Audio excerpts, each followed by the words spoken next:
to today's video, which will be about the invasion of Alaska in 1942. Now you may ask, where in Alaska was it fought? And which?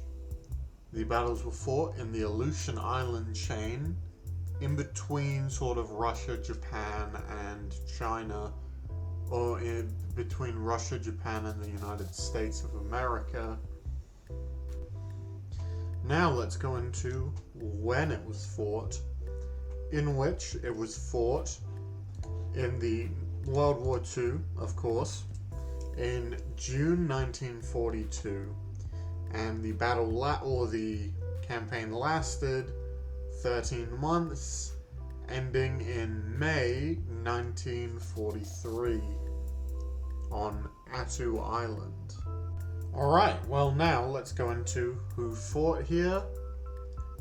Alright, starting with the Allies as usual for these videos. Alright, and for the Allies we have of course the United States and Canada.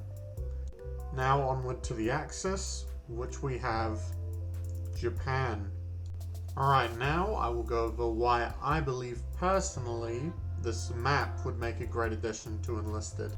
Alright, number one is it'll bring a new front into the game on American soil. And I mean, it is Alaska, so if you want to count that as American soil, or if you want to count it as something else, fair enough. However, it is owned by America, and it is a state now. I think it wasn't a state back then, but it is now. So I do believe that it would be an interesting addition to have Americans fighting on their home turf instead of overseas, like in all other campaigns. Which personally, I just think would be interesting. But, like always, let me know what you guys think in the comments. Alright, now we'll go on to why, I think it would be good to have more Japanese maps, given the fact that we only have the Pacific and Manchuria, which it just isn't enough.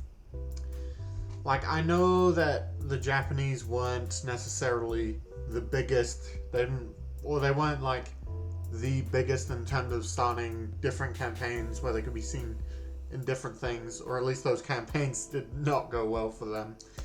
However, I believe that it would be a good addition because we could get more stuff for Japan as well as more maps.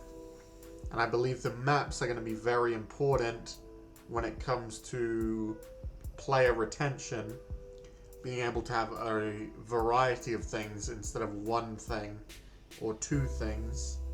Alright, now we will be going into squads. So starting with Allies as usual. Alright, now we'll go into our first squad of the video, which is the 1st Special Service Force, and the unit fought in the Aleutian Islands, Italy, and France, and it was formed in 1942.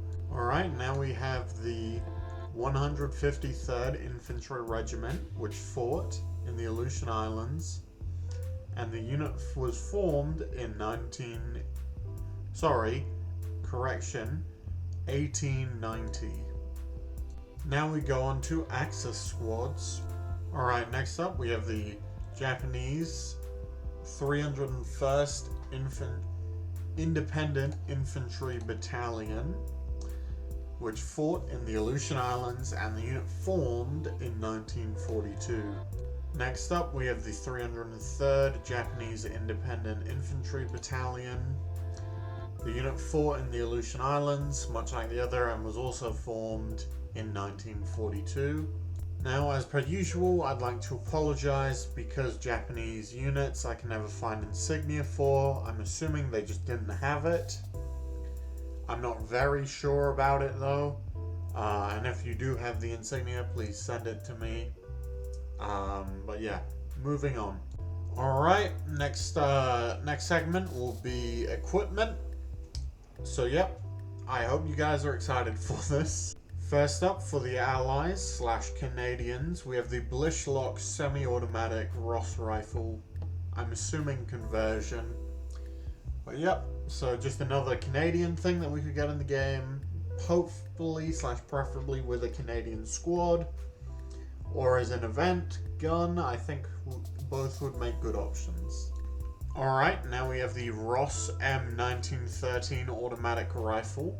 I believe that this would make a good addition to the game as a, well, automatic rifle for the Allies. And just another interesting Canadian weapon.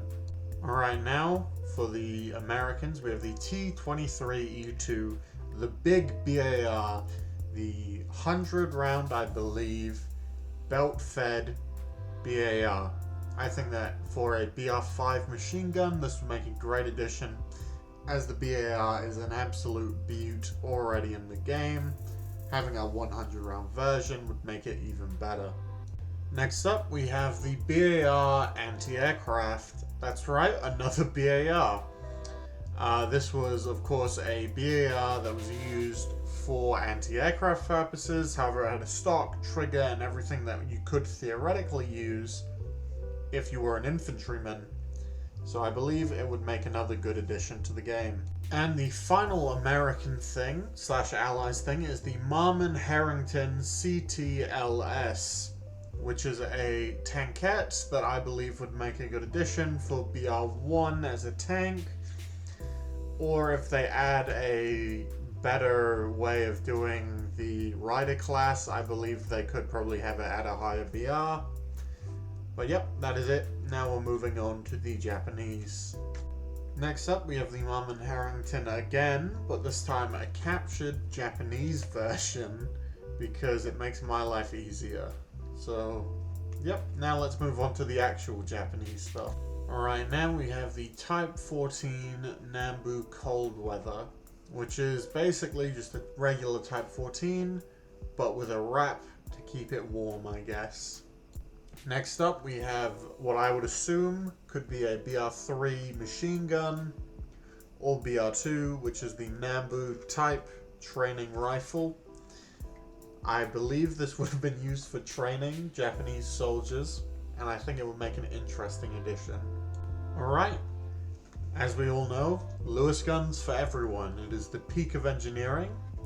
Therefore, I have put on the Type 92 Lewis machine gun, which is a licensed copy made by the Japanese, or I guess a copy by the Japanese, of course, the beautiful Lewis gun. I believe that this would make a cool addition, given the fact another Lewis I personally appreciate. Alright, and now thank you everyone for watching. I hope you all have a wonderful day, and see you next time.